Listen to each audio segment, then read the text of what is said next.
Come on. World's not going to save itself. I'm driving.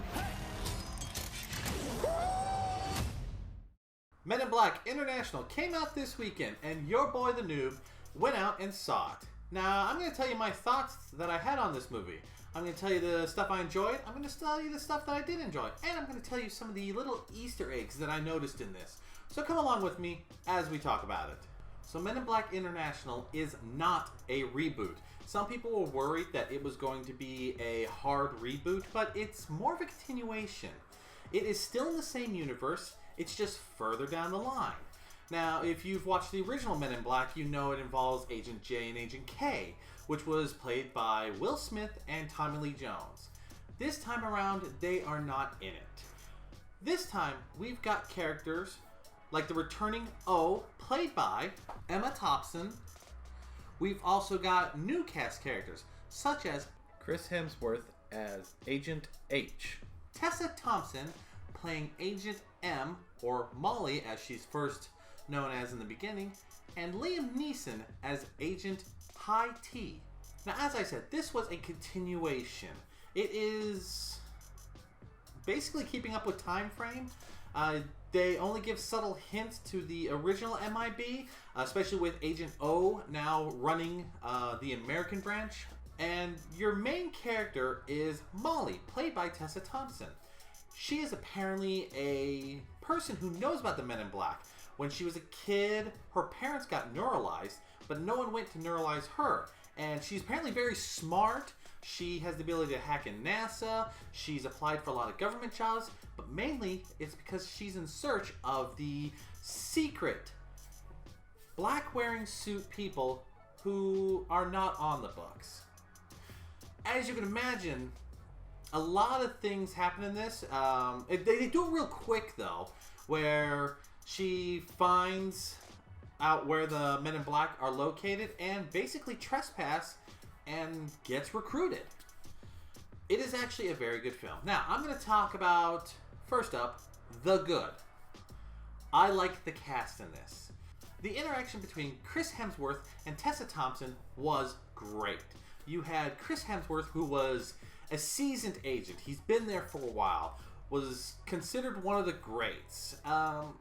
You later find out he's kind of loosened up a bit, and I'm just going to leave it at that. Then you have Tessa Thompson, Molly, or later Agent M. She is the new recruit. She's wide-eyed. She wants to do as much as she can. She wants to learn about it all. And Agent High T, which was Liam Neeson, he was in there maybe 20 minutes of the film because he was only in short sections, but I liked him. He basically was in charge. Kind of like he was the London branch version of Agent O. There's an adventure that happens, which I really did like. They had a lot of callbacks. There was a little creature that you see in the trailers, which eventually gets named Pawnee. It was kind of like the comic relief to the dog that was... the pug. That's what it was. No, it was a pug. In the other MIBs, he was fun.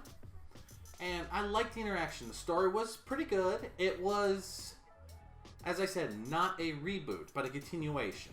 Some of the comedy that was in this movie actually turned out really good. In the beginning, there was a scene where Agent High T and Agent M, played by Liam Neeson and Chris Hemsworth, were up in the Eiffel Tower. They were about to go do something, and there was this couple trying to propose. Now, of course, they were needing to get them out of there, so they neuralized them, and then they sent them down. But the interaction between Chris Hemsworth and his people is funny because they had a talk. Did you ask her to marry him? And then when they said no, he neuralized them and said, by the way, on your way down, ask her the question. And then at some point, he bumps into her again on the elevator. He neuralizes them again and goes, by the way, ask her when you get down to the ground. It was just kind of quick-paced and funny.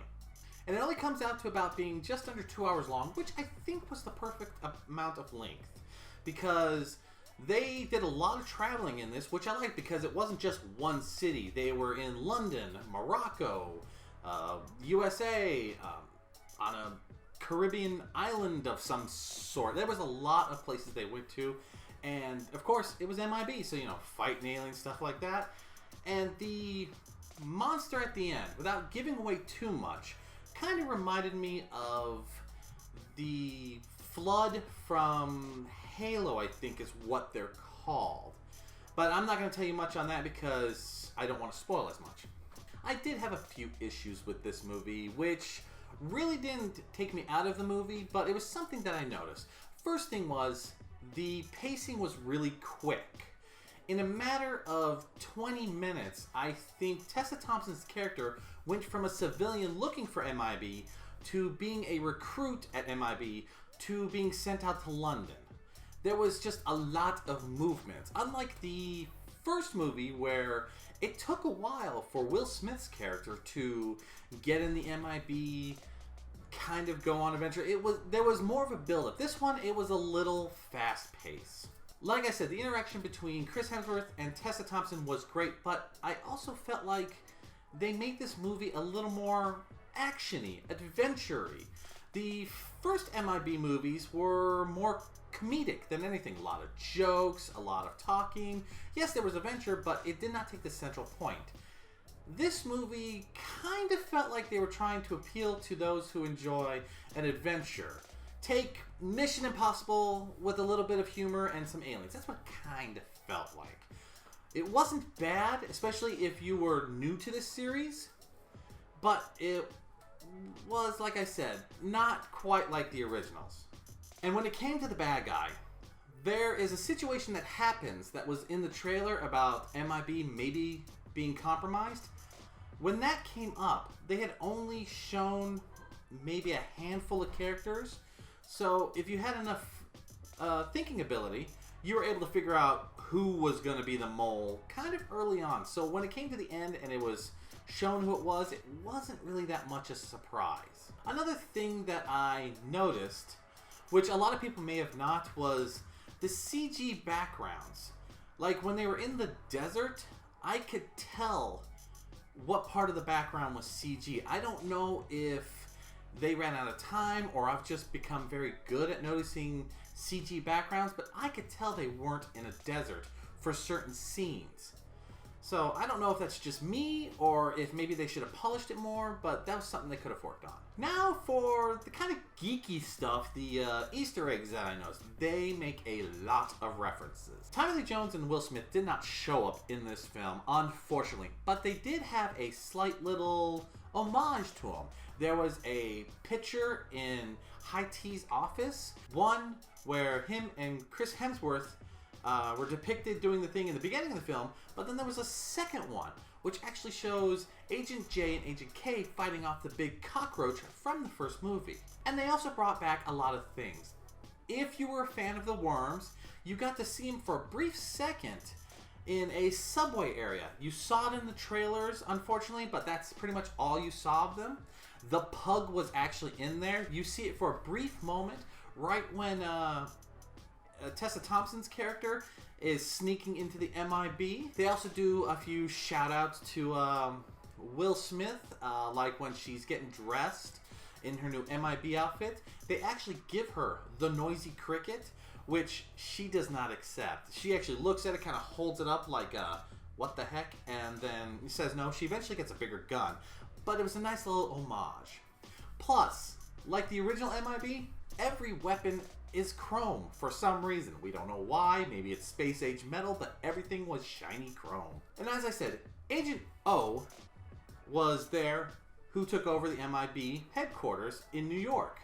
She, of course, is a callback to the originals, which was very nice. They also had a shout out to the big red button, not only in the car, but on another vehicle that they did, which was back to the old school.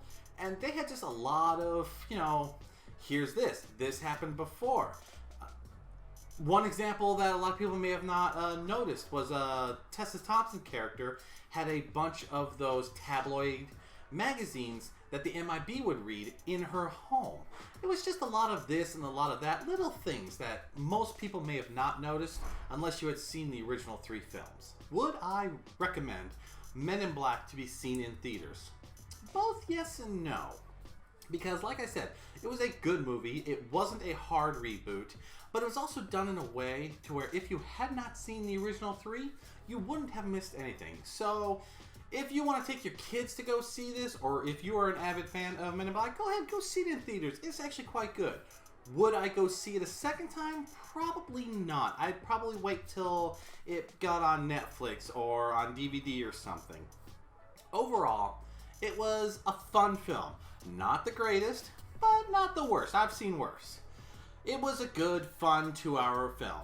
Anyways, folks, I'm the Noob. I've enjoyed this movie. Did you guys go see it? Let me know in the comments below what you thought about Men in Black International. Do you think they'll actually have a sequel? Or do you think this might be the end of the franchise? Do all that YouTube stuff, you know, like, subscribe, blah, blah, blah, blah. You know me, I don't care if you do or not. I'm just doing this for fun. And I'll catch you next time. See ya.